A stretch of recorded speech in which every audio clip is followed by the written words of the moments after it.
Well, hello everyone. Welcome. Today it's Thursday, so we have our special guest speaker. My name is Catherine with Community CPA, and we have these webinars every day of the week except Sundays. And Thursdays is kind of the day where we invite other speakers to talk about what they're doing in the community and how you can get involved. So today we have Joe Gonzalez from the Latino Heritage Festival. Joe, thank you for coming. Welcome. Thank you for having me. It's an honor. Yes. So we'll jump right into the questions in a little bit, but I will briefly go over some information about Community CPA. Let me share the screen. Give me 1 second. All right. So about Community CPA, we are a full service accounting firm. Our CEO and managing partner is Ying Sa, and she is an advocate for the community, and we volunteer and participate in a lot of different community events. We will be going to the Latino Heritage Festival to be supporting the event as well. So we are very much looking forward to that. But yes, she serves on the National Taxpayer Advocacy Panel, which is an advisory committee to the IRS. So this is her way to advocate on behalf of taxpayer needs. And she is also an author. She's working on her second book, Appointment with Ying at 10 a.m., which will be about growing your business. No responsibility disclaimer. We just always let people know that information changes. So please be responsible about the information you hear today. Joe, thank you again for being on. Joe is a retired member of the Des Moines Police Department and has been at the Iowa's Latino Heritage Festival since 2015.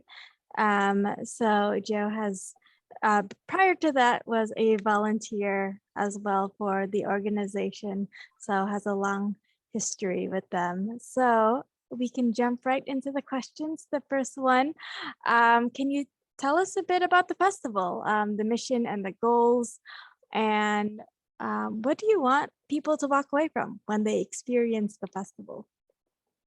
Okay, so the Latino Heritage Festival was started in 2001. It was the year of 9/11. It was scheduled to be 2 weeks after 9/11. Obviously, our nation was hurting at that time, so we ended up canceling.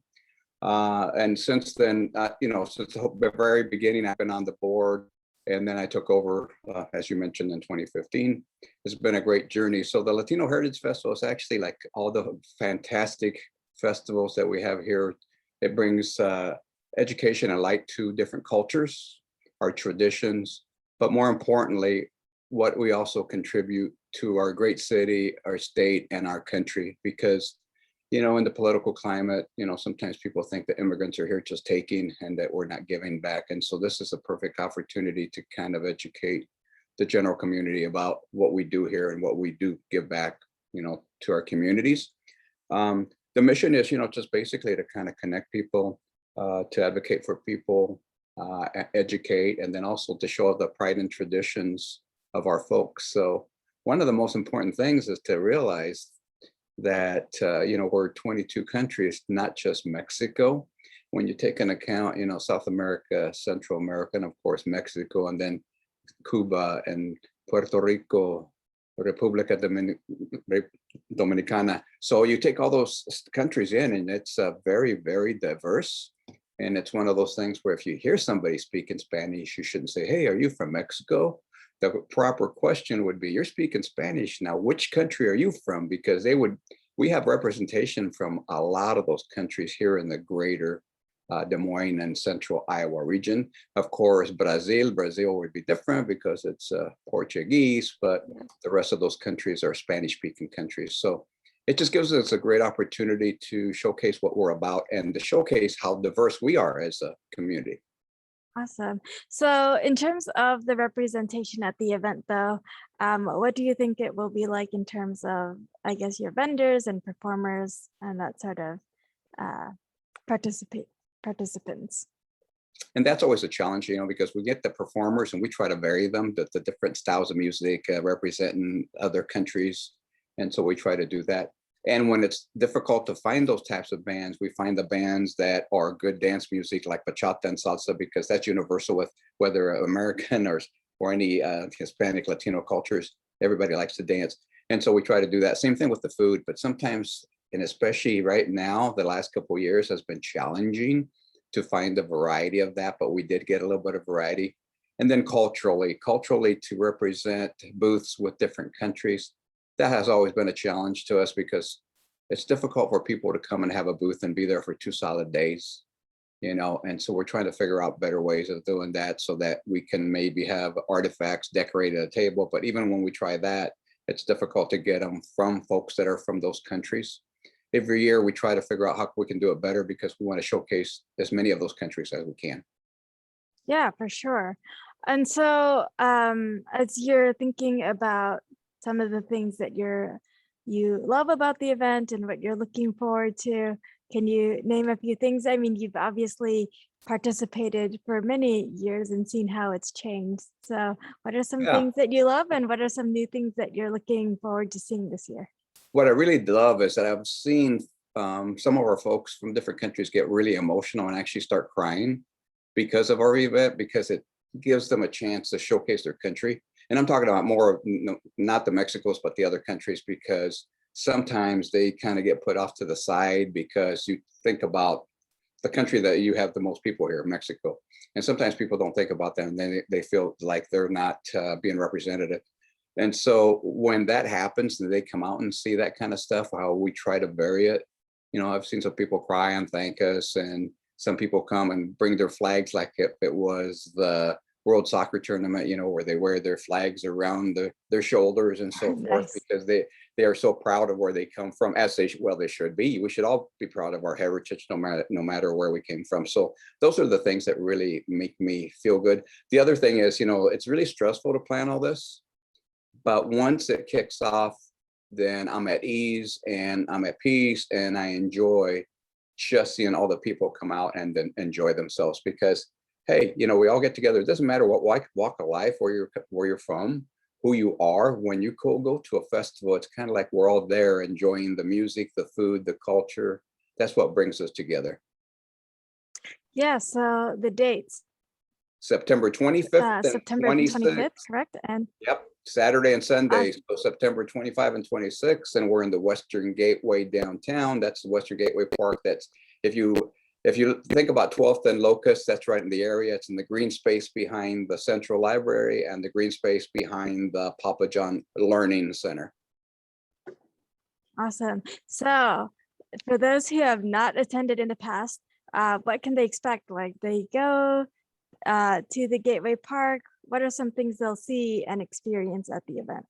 They see the music. They obviously you smell the food and the music, and you see the performers. And the performers are really colorful. We have a few youth dance groups. One that comes in from the Quad Cities, one from Sioux City, and one from Des Moines, dressed in traditional clothing, folkloric, from different regions of Mexico. The beautiful dresses and everything as the youth are dancing, very, very colorful, very unique. We love color and vibrancy.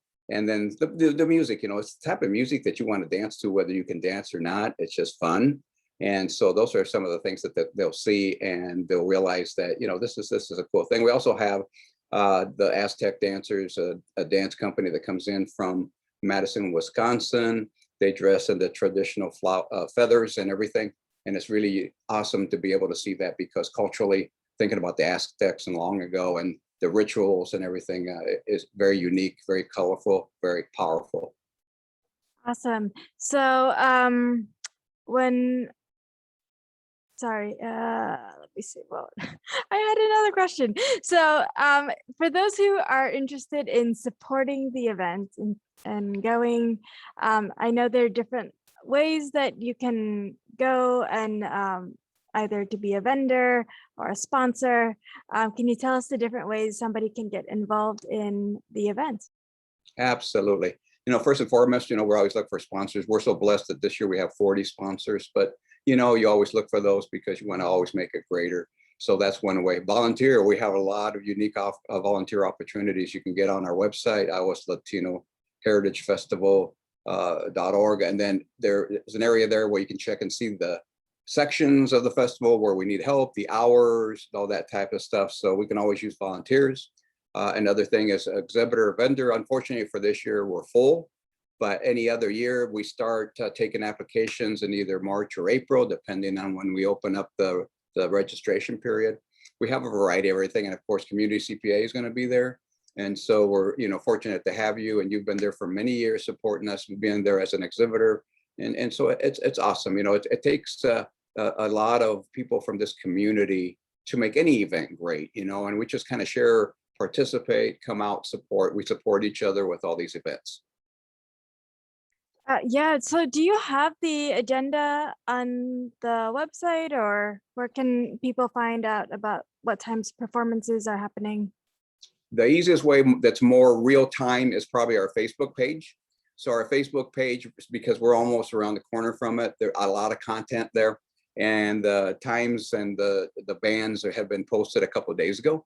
And so we'll post that on there. We will also post, obviously, that we still need volunteers. So you'll see some videos there, some marketing material, promotional material that we're going to have on KCCI and different venues. And so you can see little clips on that. Plus, like I say, the lineup for the entertainment.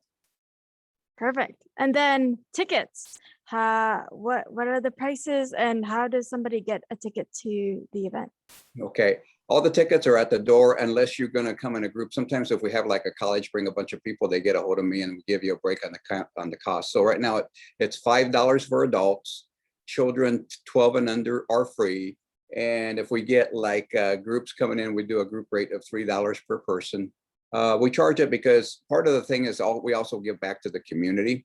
And so when we build up a little bit of money in our funds, when there are emergencies or things to support in the community, we're able to do that throughout the year. We might provide some dancers, musicians at a school function on a cultural night, or a function at a nursing home where they want to see some traditional performers from different countries. So we do things like that throughout the year, just little things to kind of be out there within the community and not just during the festival itself.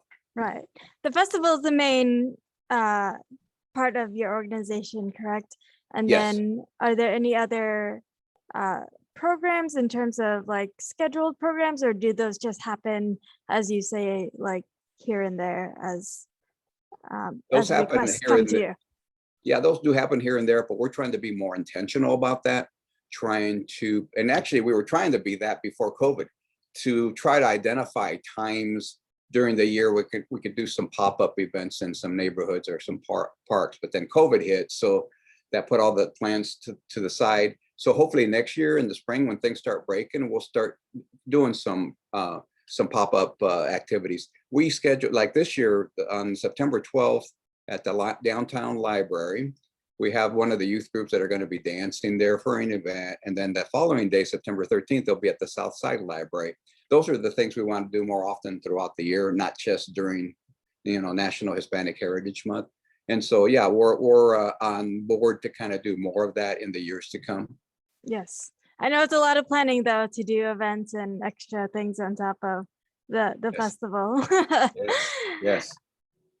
So Joe, any other things that you want to add about the events and what people can expect, or what you'd like people to know?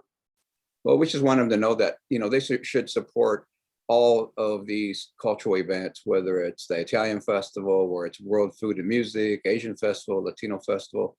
These are all beautiful events that we have here in this glorious city, and to take advantage of that, and obviously safely, according to how people feel as far as going out. It's been really challenging the last couple of years. For sure. We hope we can bounce back because we all miss being able to go out and do things.